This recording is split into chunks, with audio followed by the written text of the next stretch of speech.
Selamat pagi anak-anak. Pagi, Pak. Apa kalian hari ini? Oke, sebelum kita mulai pembelajaran, ketua kelas silakan pimpin kita dalam doa. Siap. Beri salam.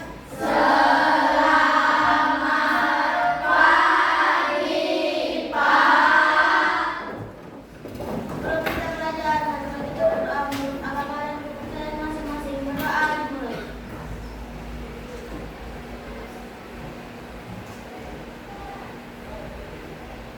Berdoa selesai. Oke. Hari ini kita belajar tentang konsep dasar kecerdasan artifisial. Sebelumnya kita sudah belajar tentang berpikir komputasional, ada komposisi, pengenalan pola, kemudian ada algoritma. Nah, hari ini kita belajar tentang konsep dasar kecerdasan artifisial atau IA. Nah, sebelum itu, Bapak mau tanya, kalian pernah menggunakan mesin cuci? Tahu mesin cuci? Bagaimana cara menggunakan mesin cuci? Nah, ada pemutar timernya. Nah, kalau kalian menggunakan mesin cuci, ketika kalian menggunakan mesin cuci, kalau ada isinya atau tidak ada isinya, dia tetap berputar atau tidak? Nah, nanti itu kita bahas selanjutnya. Kemudian tujuan pembelajaran kita hari ini adalah yang pertama, memahami konsep dasar kecerdasan artifisial. Kemudian kita mengidentifikasi perbedaan mesin cerdas dan non-cerdas. Ini masuk di cerdas atau tidak? Nanti kita lihat. Kemudian yang terakhir adalah kita mempresentasikan contoh mesin cerdas dan non-cerdas. Oke, kita lanjut. Nah, yang pertama, apa sih kecerdasan artifisial atau IA itu? Nah, itu adalah sebuah teknologi yang membantu komputer belajar dari pengalaman dan melakukan tugas tanpa selalu diperintah oleh manusia secara langsung. Nah, kemudian perbandingan antara kecerdasan artifisial dengan kecerdasan manusia. Yang pertama, IA tadi itu dia tidak memiliki perasaan, hanya mengikuti instruksi. Nah, sedangkan kecerdasan manusia dia bisa berpikir sendiri dan memiliki perasaan. Jadi kalau kecerdasan manusia misalnya nih kalian disuruh, nah, kalau kalian tidak terima kalau disuruh pasti bisa apa biasanya? Menangis. Nah, sedangkan kalau ini apa yang kita instruksikan dia akan tetap bekerja. Kemudian yang kedua, belajar dari data dan program yang diberikan. Jadi apa yang kita masukkan di IA itu dia bekerja berdasarkan data yang kita berikan.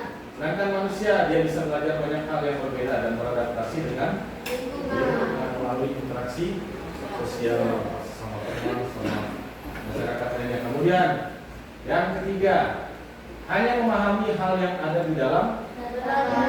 Jadi dia di luar data itu dia tidak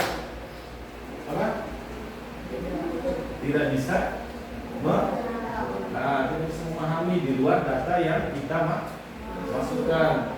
Sedangkan manusia bisa memahami konteks yang luas. Dan yang terakhir, hanya bisa membuat keputusan berdasarkan angka dan sesuai apa yang kita masukkan. Dan sedangkan manusia bisa membuat keputusan dengan pertimbangan emosi, nilai moral dan etika. Dan inilah beberapa contoh-contoh kecerdasan buatan atau IA. Nah, ini ada program komputer, kemudian ada robot canggih. Dan ini apa? Virtual reality. Oke, kita masuk ke dalam mesin cerdas dan mesin cerdas. Nah, ada beberapa aspek yang bisa kita nilai, bisa membandingkan. Itu masuk dalam kategori mesin cerdas atau non cerdas. Nah, aspek yang pertama dari cara kerjanya. Mesin cerdas itu bisa belajar dari pengalaman dan memperbaiki kinerjanya. Sedangkan mesin non cerdas hanya bekerja sesuai instruksi yang sudah diprogram. Jadi kerjanya, mesin cerdas ini bisa belajar dari pengalaman dan memperbaiki kinerja. Ada yang bisa kasih contoh? Contoh, ada pernah lihat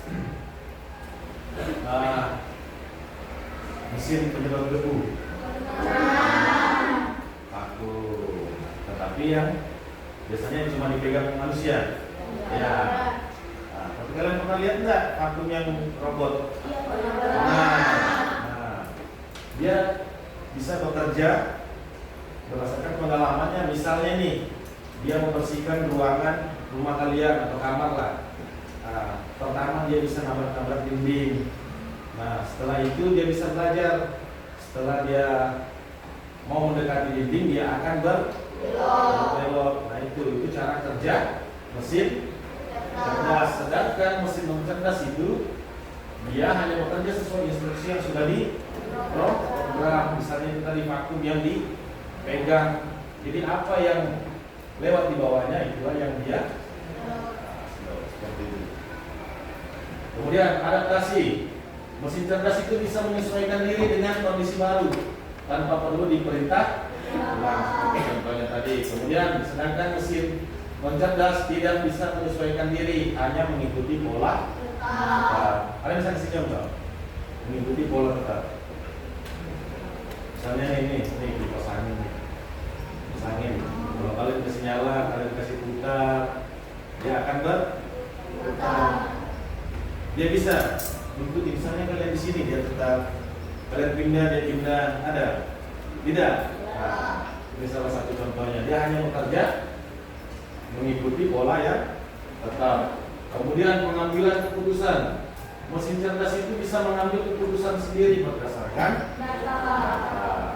Kemudian mesin cerdas memerlukan intervensi manusia untuk setiap keputusan. Jadi kalau mesin cerdas itu tanpa perintah dari manusia dia tidak bisa mengambil keputusan. Berbeda dengan mesin cerdas. Dari sini sudah paham perbedaan antara mesin cerdas dan mesin?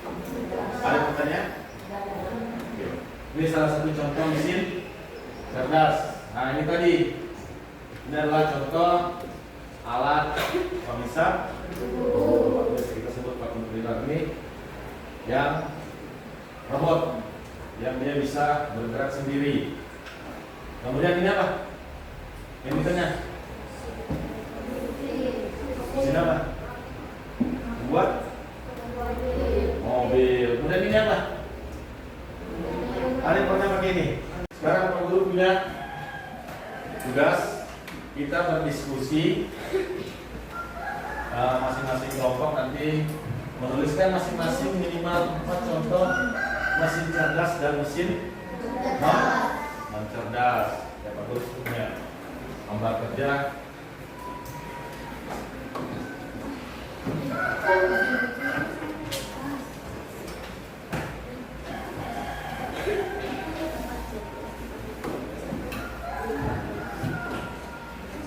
Oke, silakan berdiskusi dengan temannya, menentukan menurut kalian mesin cerdas itu apa aja, bisa kalian tulis. Kemudian mesin non cerdas itu apa aja, minimal 4. Ada pertanyaan? Kalau tidak ada silakan berdiskusi dengan temannya. Setelah itu nanti kita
X1, kipas angin, 2 proyektor, 3 dispenser, 4 AC. Sekian dari kami. Wassalamualaikum warahmatullahi wabarakatuh. Waalaikumsalam warahmatullahi wabarakatuh. Oke, ada yang mau nyangga jawaban dari kelompok 3? Ada. Oke.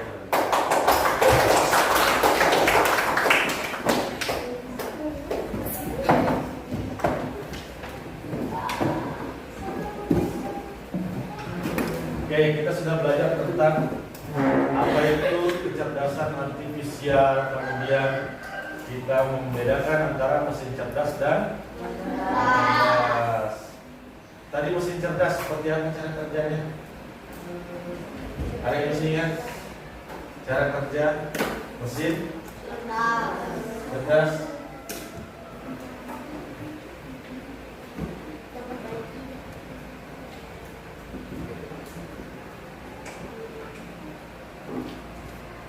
Sangkut sudah repot. Oke, kalau kita di sini.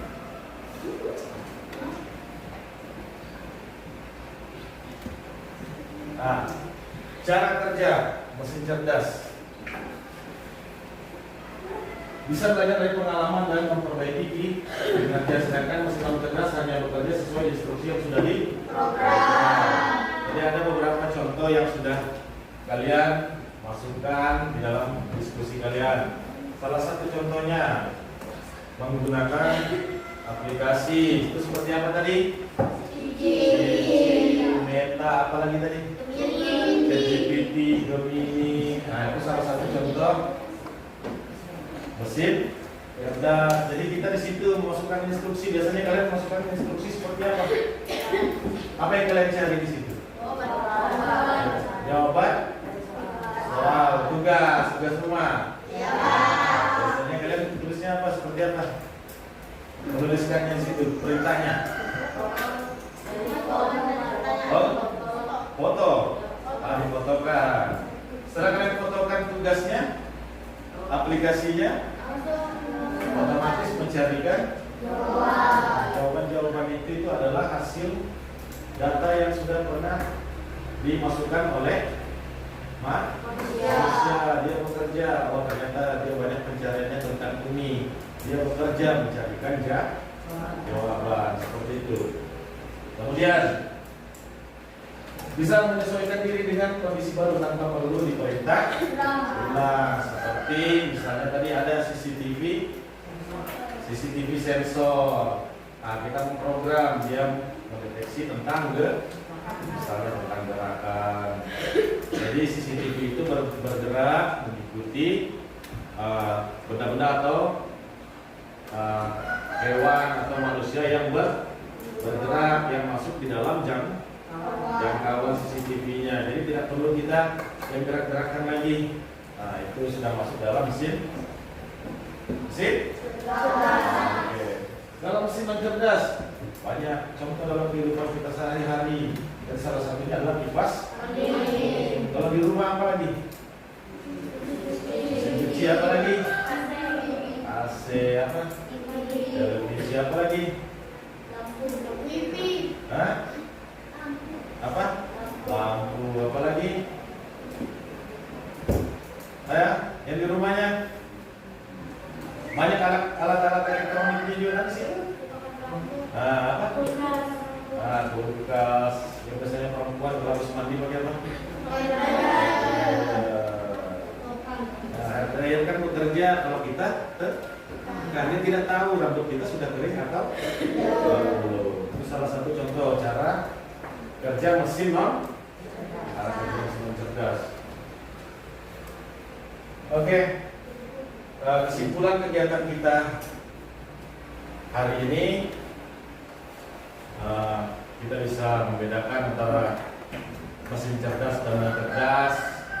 Kemudian kita bisa memahami tentang definisi apa itu kecerdasan artifisial atau yang kita kenal dengan AI. Ada pertanyaan? Ya. Oke, sebelum kita mengakhiri kegiatan pembelajaran kita hari ini, Pak Guru punya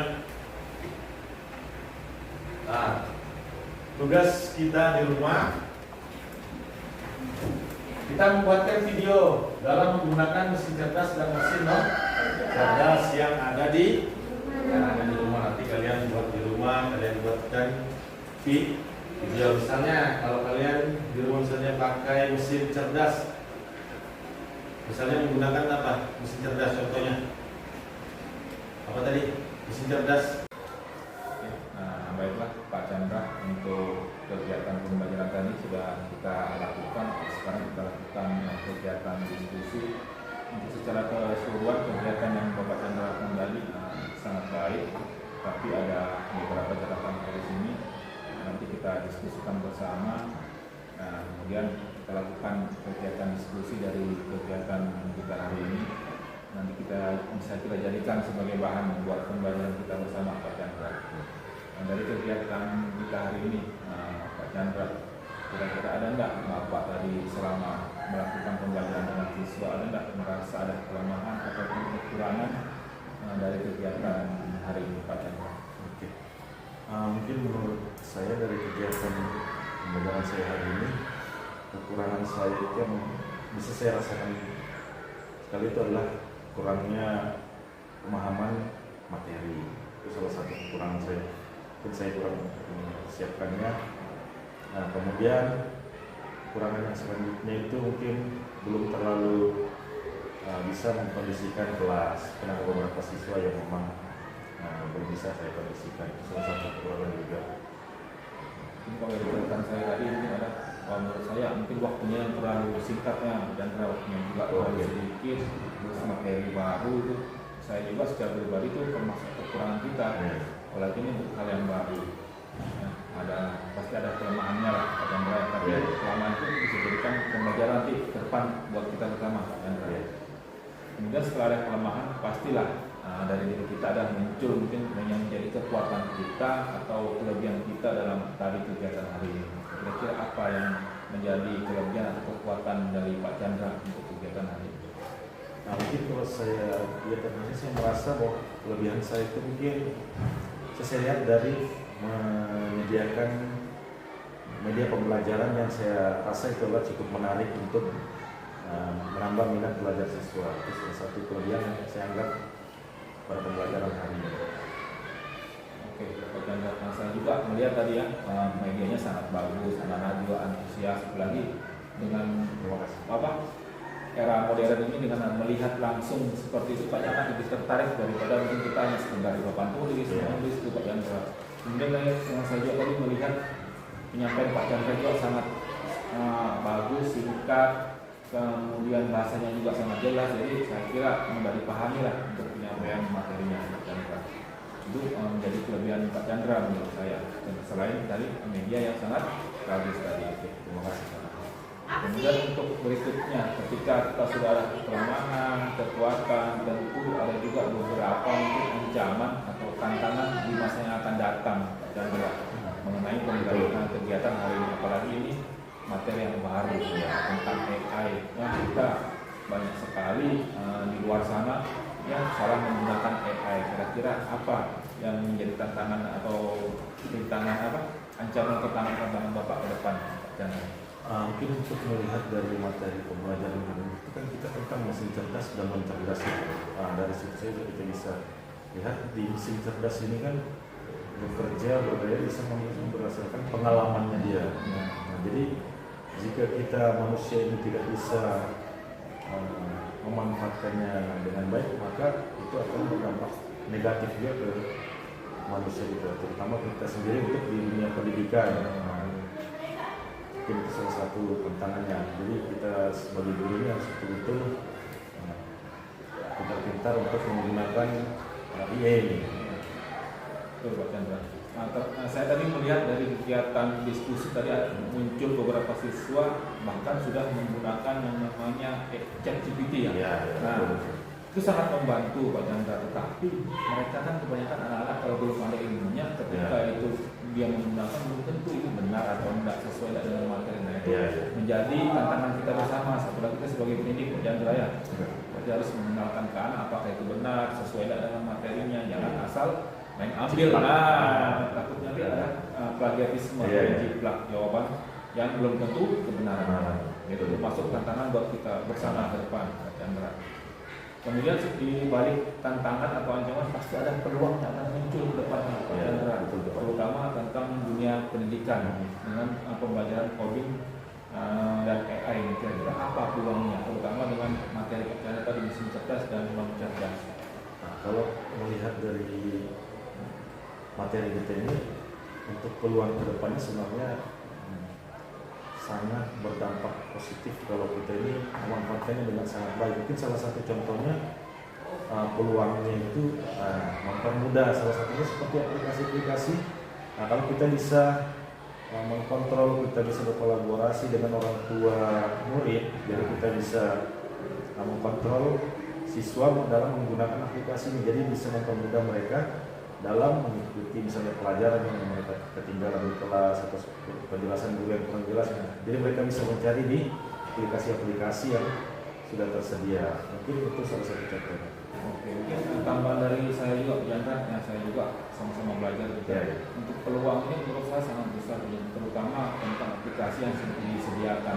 Nah, salah satu contoh yang paling sering kita gunakan dan anak-anak pasti menggunakan YouTube. Nah, betul, Chandra ya. Ya, YouTube. Nah, YouTube itu kalau kita mungkin sebagai pendidik mengenalkan YouTube itu untuk proses belajar itu sangat membantu, Pak Chandra. Ya. Nah, kadang kita mungkin menjelaskan materi tertentu dengan bahasa kita, dengan penyampaian kita, anak kurang paham, tetapi dengan melihat YouTube mungkin mereka mudah mengerti, Mudah apa. mengerti, Nah, betul. tetapi anak-anak sekarang ini kayaknya arahnya bukan ke situ, mereka Ya. cenderung ke hiburan semata, mencari sesuatu yang bahkan belum waktunya mereka untuk melihat, Ya, mereka sudah sudah melihat. melihat. Nah, itu termasuk sebagai peluang kita, menjadi tantangan kita juga Ya. depannya. Peluangnya ketika kita mengontrol anak-anak, memberikan semacam ini edukasi tentang penggunaan YouTube yang baik seperti apa, itu sangat bermanfaat sekali, terutama untuk proses pendidikan. Jadi itu untuk diskusi kita hari ini, Pak Chandra. Jadi mudah-mudahan ke depan kita bisa saling berkolaborasi, bekerja sama untuk menjelaskan ini materi kita yang baru ya tentang coding. Kita sama-sama belajar dan kita bisa saling bertukar sharing, sharing kita sama belajar juga bertukar. Nah, mungkin cukup sampai di sini diskusi kita, Pak Chandra. Nanti kita ketemu lagi di pertemuan berikutnya di OJ ketiga, Pak Chandra. Oke, saya ucapkan terima kasih Pak Chandra atas waktunya sudah mau berobservasi.